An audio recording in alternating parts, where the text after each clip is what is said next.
আসসালামু আলাইকুম। সবাই কেমন আছেন? আলহামদুলিল্লাহ আমি ভালো আছি। আশা করি আপনারাও সকলেই ভালো আছেন।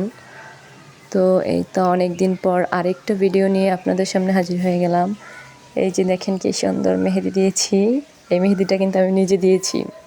তো যাই হোক, মেহেদি দিতে আমার বরাবরই খুব ভালো লাগে। আশা করি আপনাদের আমার মেহেদির ডিজাইনগুলো ভালোই লাগে। আমি কিন্তু কম বেশি মেহেদির ছোটো ছোটো শর্ট ভিডিও কিন্তু আমার চ্যানেলে আপলোড করে থাকি, হয়তো অনেকেই দেখেন।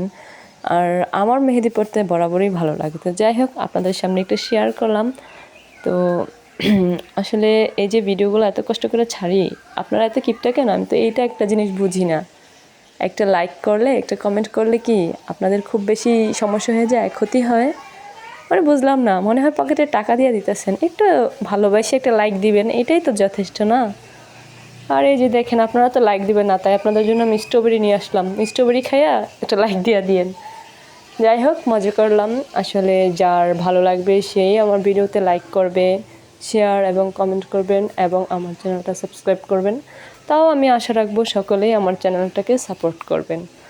আর এই যে দেখেন, আমি কি পাগলের মতো স্ট্রবেরি দিয়ে লবণ মরিচ দিয়ে খাইতেছি। মানে কি ইউনিক খাবারের টেস্ট আমার দেখে, মানে পুরো আপনারা হতবাক হয়ে যায় না? যাই হোক, খেতে কিন্তু খুবই ভালো লাগছে আমার। তো মানে জানি না কি থেকে মনে হলো খাইতে, আর এত মজা হয়েছে, মানে বলা বুঝাইতে পারবো না। যাই হোক, এখানে আপনাদের সামনে আমি আমার একটা ইফতারের আয়োজন বা ইফতারের একটা ছোটো ভিডিও শেয়ার করলাম। দেখেন ইফতারের জন্য কতগুলো সমুচা বানাইছি। এগুলা ফ্রিজে রেখে দিব কিছু, আর কিছু ভেজে খাবো। আসলে প্রতিদিন তার বানানো সম্ভব না, সমুচা বানানোটাও একটা প্যারা। এই প্যারাটা আসলে প্রত্যেক দিন নেওয়া সম্ভব না রোজা রাইখা। তো আমার বাচ্চারা খুব পছন্দ করে, তাই ভাবলাম যে একদিন একটু বানায় রাখি, বাকিটা ফ্রিজে রাইখা দিব, পরে একদিন নামায়া ভাজা দিতে পারবো। তো এই যে দেখেন সমুচাও ভেজে নিতেছি। আজকে ইফতারে ছিল ভিন্ন ধরনের ইফতার। প্রত্যেক দিন তো ভাজা পোড়া, আলুর চপ, ছোলা বুট এগুলাই থাকে। আজকে ছিল হচ্ছে খুদের ভাত। খুদের ভাত কার পছন্দ বা কে খাইছেন জানি না, ওইটা কিন্তু আমার খুবই পছন্দ। আমার খুব পছন্দের একটা খাবার হচ্ছে খুদের ভাত। তো এখানে খুদের ভাত ছিল, তার সাথেও একটু আমি সমুচা ভেজে নিয়েছি। আসলে বাচ্চারা খাবে, তো বাচ্চারা তো এত ঝাল ঝাল খাবার খাবে না, তাদের জন্য ছিল চিকেন ফ্রাই, সমুচা, কাবাব। আর এখানে ছিল অনেক আইটেমের ভর্তা, যেগুলো আমি খাইছি, আর ভর্তা আমার খুব পছন্দের।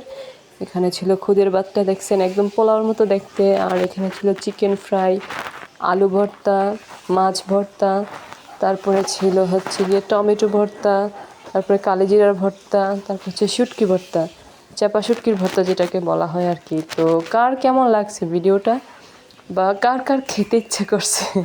আমার কিন্তু ভিডিও এডিট করার সময় আমার আবার খাইতে ইচ্ছে করতেছিল। খুবই মজা হয়েছে। তো সবাই অনেক পছন্দ করছে। আর সবাই বলতে, আমার বাসায় কিন্তু খুবই কম জনসংখ্যা নাই বললেই চলে, আমরা 2-3 জন মাত্র, বাচ্চা কাচ্চা মিলাইয়া। যাই হোক, এই ভিডিওটা আপনাদের সাথে শেয়ার করলাম, নিজের মনের অনেক কথা বললাম। যদি ভুল হয়ে থাকে সবাই ক্ষমা করবেন, আর অবশ্যই আমার চ্যানেলটা সাবস্ক্রাইব করবেন, ভিডিওতে লাইক করবেন, শেয়ার করবেন এবং কমেন্ট করে ভুল ত্রুটি ধরায় দিবেন। আর আমিও চেষ্টা করি সবার ভিডিওতে লাইক কমেন্ট করার। তো যাই হোক, সবাইকে রমজান মোবারক। সবাই সুস্থ থাকবেন, ভালো থাকবেন, বেশি বেশি আল্লাহর ইবাদত করবেন। এই রমজান মাসে নিজের গুনাহ খাতা মাফ করার চেষ্টা করবেন। আল্লাহ হাফেজ, সবাই ভালো থাকবেন।